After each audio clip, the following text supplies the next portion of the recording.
Hey guys, Drifter's EZ here. Today, we're going to replace the tread on a NordicTrack X32i incline trainer. As always, please like, share, and subscribe, as it is you guys that keep us going. First up, we're going to remove the front hood and belly panel. For these first couple of steps, make sure the treadmill is fully inclined. That'll give us the clearance we need to work safely and reach the components underneath. Next up, we're removing the foot rails. These run along both sides of the deck and help keep your feet clear of the moving tread. You'll need a Phillips screwdriver and a bit of patience. Some of these screws are tucked in tight. While we're at it, here's something you might not know. The NordicTrack X32i uses a reflex cushioning system that actually compresses with each step to reduce impact. It's one of the reasons this model feels more forgiving than others. And if you've ever wondered about the X33i, yes, it exists, but it's not widely available. It's essentially a commercial variant with a beefier frame and slightly upgraded incline motor. Most of the internal components are similar though, so this repair process still applies. Now we're removing the drive roller on the rear side of the treadmill. Before you take it out, make a mental note or snap a quick photo of its current position. That alignment will be key when we reassemble everything later. For this next step, you'll need a 3/8" wrench and a treadmill adjustment tool. If you don't have one on hand, I'll drop a link in the description so you can grab one easily.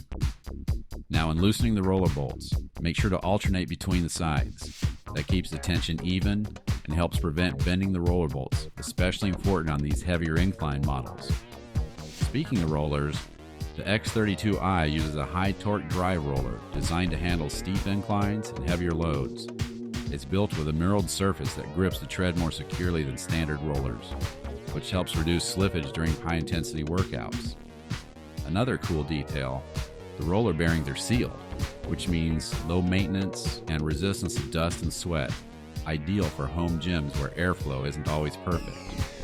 If you've ever noticed your treadmill running quieter than expected, that's part of the reason. Just take your time here. A little patience now will save you a headache during reassembly. Here's something most people don't realize about the X32i. Motor drive belts isn't just transferring power. It actually cushions the motor from shock. If it's too tight or worn out, you're not just risking noise or slippage. You're stressing the motor every time you run. So yeah, that belt's doing more than you might think. Next, we're removing the idler roller. I'm alternating between the bolts to keep an even pressure. That's important on the X32i, because uneven force can actually bend the bolts while you're back in the mount. Now while we're here, just a quick note. The deck on this machine has little flex built in. It's not just for comfort, it actually helps absorb vibration and protects the motor over time.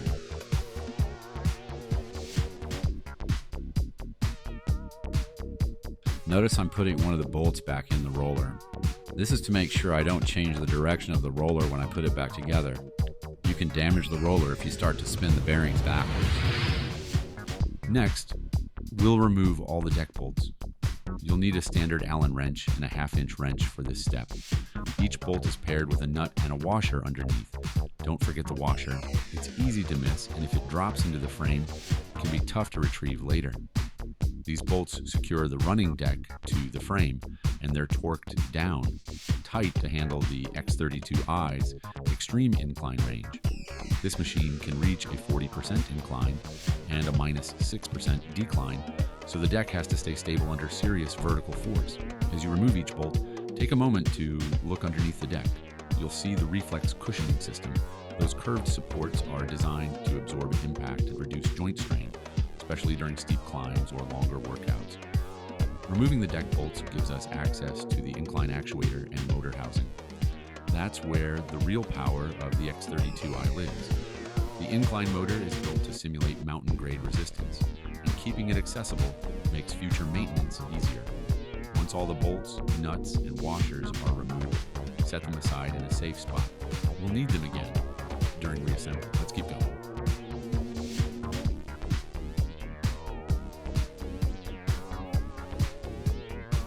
With the deck unbolted, we're ready to remove the locking belt. The NordicTrack X32i uses a 2-play commercial-grade belt designed for durability and low noise. But like any high-performance part, it eventually wears down.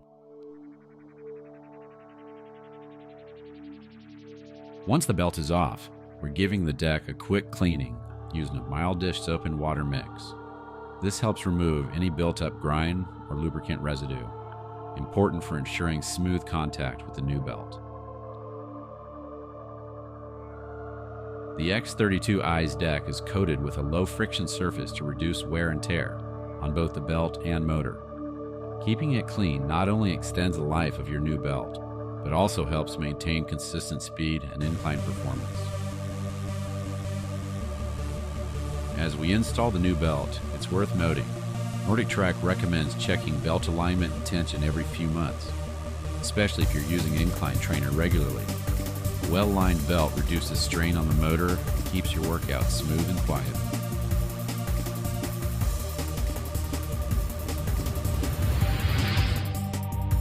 Before setting the deck back onto the frame, take a moment to check that all the deck springs and cushion elements are properly seated. The X32i uses a suspension system designed to absorb impact and reduce joint strain due to high incline workouts. These components not only enhance comfort, they also protect the frame and deck from long-term stress. Making sure everything's aligned now helps maintain the treadmill's smooth feel and keeps your incline transitions quiet and consistent.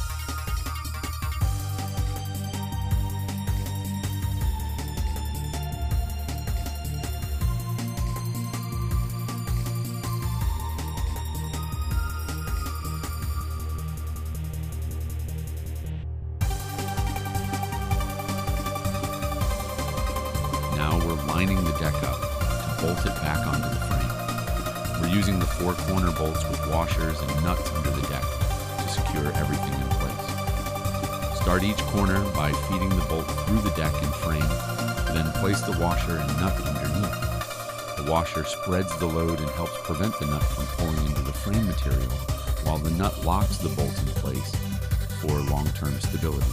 Work each corner finger tight first, then move around the treadmill and snug them progressively so the deck seats evenly. Even compression across the 4 corners prevents twist or binding when you test the belt in incline.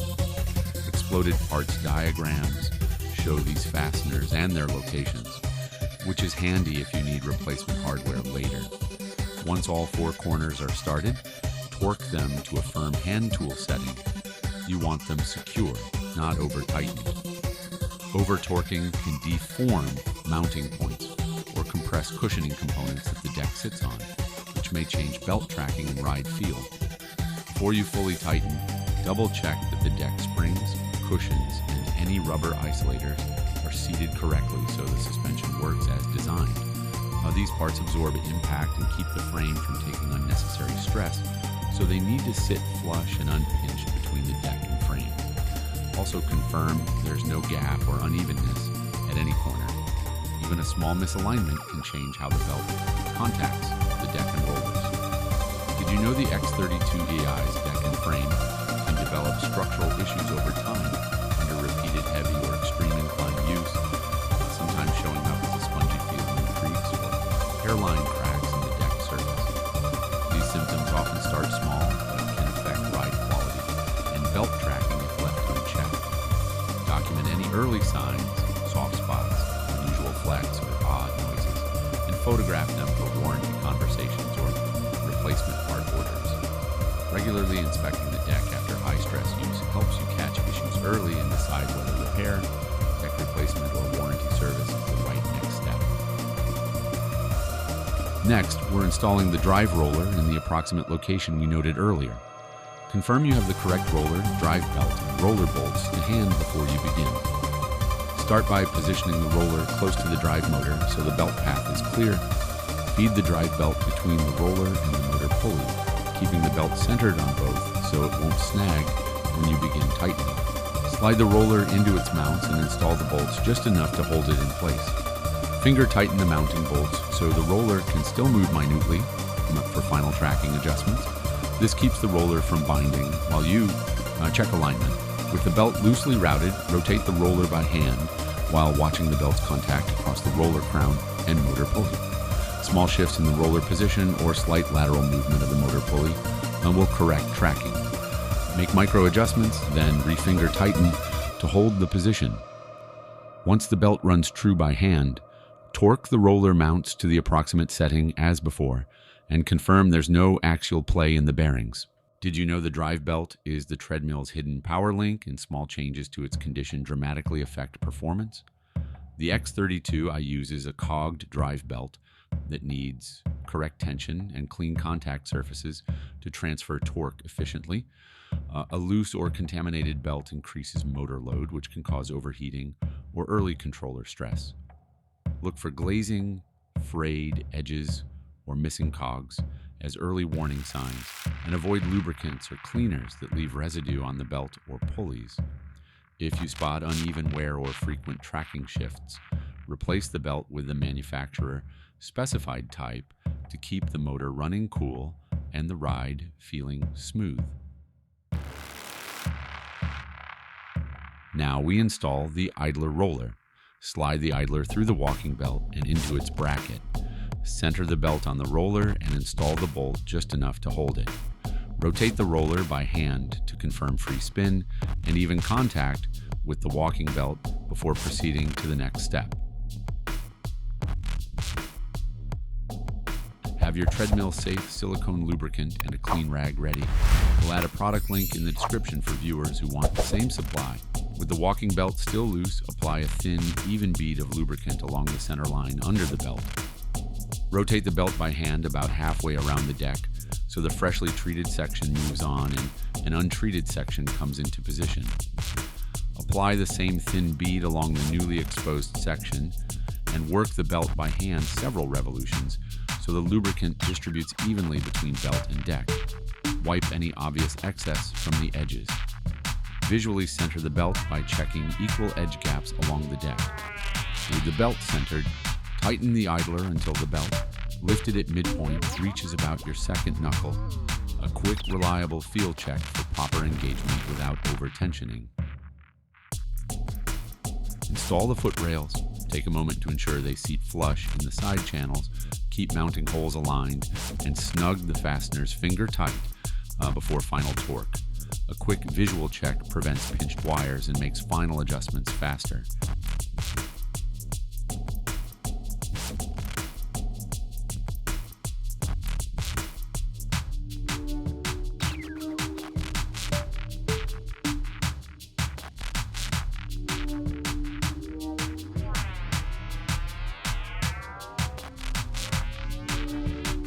Idler roller side, use the left-hand bolt to adjust the tread. Turning the bolt to the left will walk it to the left. Turning it to the right will walk the belt to the right. If you need an adjustment tool, I will put one in the description. On the drive roller side, the right-hand bolt will adjust the straightness of the belt.